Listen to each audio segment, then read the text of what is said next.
Welcome to the deep dive. Ready for something different? Today we're decoding meows. Yeah, you heard that right. A Meows. whole bunch of them. But before you think, okay, how much can you really get from just meows? That's the Oh, thing. What if it's more than just noise? What if there's actually a whole system of communication hidden there? that's what we're going to deep dive into. See these meows not just as sounds, but like dot potential code. First thing that hits me, just the sheer amount of meows. Like, this isn't your cat asking for treats. There's effort here. And that's actually super interesting because it kind of mirrors how we humans develop language. Babies, they start with just repeating sounds over and over. Oh, I see what you mean. So, like, building blocks. Exactly. Familiarity, then it gets more complex. And what really gets me here is the shift. You have meow, then it goes to meow. Subtle, but it's there. Oh, yeah. So could that be like a dialect thing? Or even like meow for general, but meow gets specific? It could be both. Think about how we talk. Even if you don't know the words, you can tell someone's mood by how they sound. It's all about those tiny changes. We do it all the time without even thinking. So if we apply that to these meows, suddenly we might have all sorts of expressions. And nature does this too. Bird songs, Yeah. super complex, right? But different notes, patterns, that's how they warn each other, attract mates, all that. Even cricket chirps change with temperature. Okay, but here's where it gets really weird. Smack dab in the middle of all these meows and meows, there's a V, just one, hanging out with the meows. Outlier for sure. Yeah. So is this V an accident, like a typo, or is it a clue? Like finding a random hieroglyph in the middle of Morse code. Boom, you got it.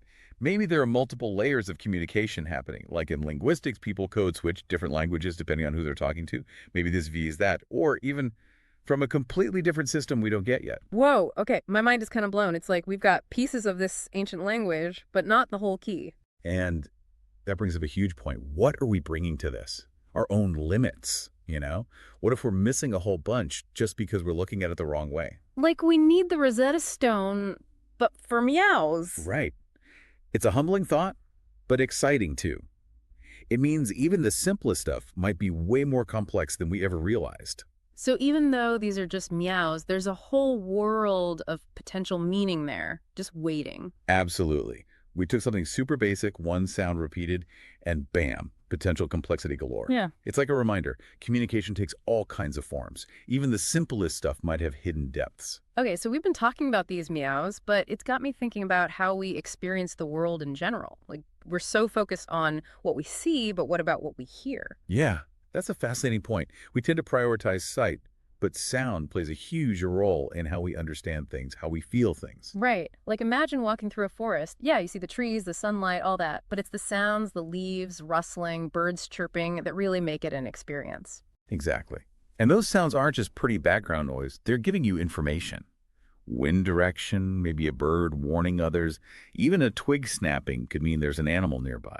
So we're basically swimming in this sea of information, but we're not really tuned in. Like we filter it out as noise, but what if we're missing important stuff? It's like we're watching a movie with the subtitles on, but we forget to actually listen to the dialogue, the music. We get the plot, but not the full impact. Makes you wonder, what if we made a conscious effort to shift our focus, to really listen to the world around us? What could we learn, not just about our surroundings, but about ourselves? That's a powerful question, and it's something a lot of cultures have explored through things like meditation, sound healing. Tuning into those subtle vibrations can open up a whole new level of perception. And thinking about music, right? We don't need to know the lyrics to feel the emotions in a song, so maybe there are similar musical elements in other sounds that we just haven't learned to recognize yet. Oh, absolutely. Think about how certain sounds can give you goosebumps or make you feel calm. Rain, a car alarm. Those are often tied to deep down instincts or cultural things. Yeah. We don't think about it, but our brains are always processing sound on multiple levels. This is making you realize there's so much more to explore with sound and communication than we usually think about. It's like we've been busy decoding language, but we've ignored this whole universe of information that's right there. Like we're studying a map, but the real landscape is right in front of us, waiting to be explored. And the coolest part, anyone can explore this. You don't need fancy equipment, just open your ears. It's a simple shift, but it can open up a whole world of understanding and wonder. I feel like we've just scratched the surface here. My brain's buzzing with ideas. Mine too. And that's what's so exciting. The more you explore, the more you realize how much more there is to discover. It's a journey, really, just listening, learning, and opening yourself up to the world around you. Okay, so big question now. We've talked meows, we've talked about sound in general, but how do we actually use this? Like, should I go buy a cat language book now? Well, I don't think you need to go that far, but it's more about the approach, like remembering to be curious, to pay attention to what we hear. Yeah, it's like, oh, we've been given these new ears, right? But what do we actually listen FOR? Start simple. Instead of just hearing traffic, try to pick out individual cars. That truck rumbling, that little car's engine whining. Heck, even listen to different honks.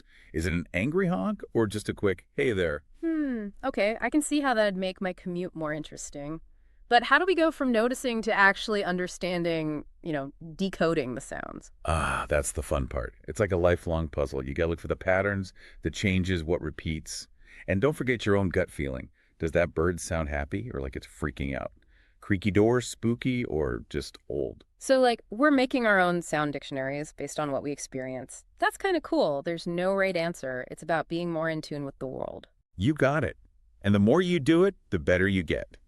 Maybe you'll figure out your dog's different barks for who's at the door, or how the wind sounds before storm hits. I like this. Becoming a sound detective. There are hidden meanings everywhere. And the best part is, there's no telling what you'll find. Maybe you understand your pet better. Maybe you can predict the weather just by listening. Seriously, anything is possible. Well, this has been amazing. I feel like I'm hearing everything in a whole new way. That's what we were hoping for. Not just giving you info, but making you more aware of all the sounds around you. Go out there and listen. And hey, if you figure out any cool sound codes out there in the world, let us know. Share your stories, what you notice, what blows your mind. It's like the world's full of mysteries, and sometimes they're right there in plain sound, just waiting for us to decode them.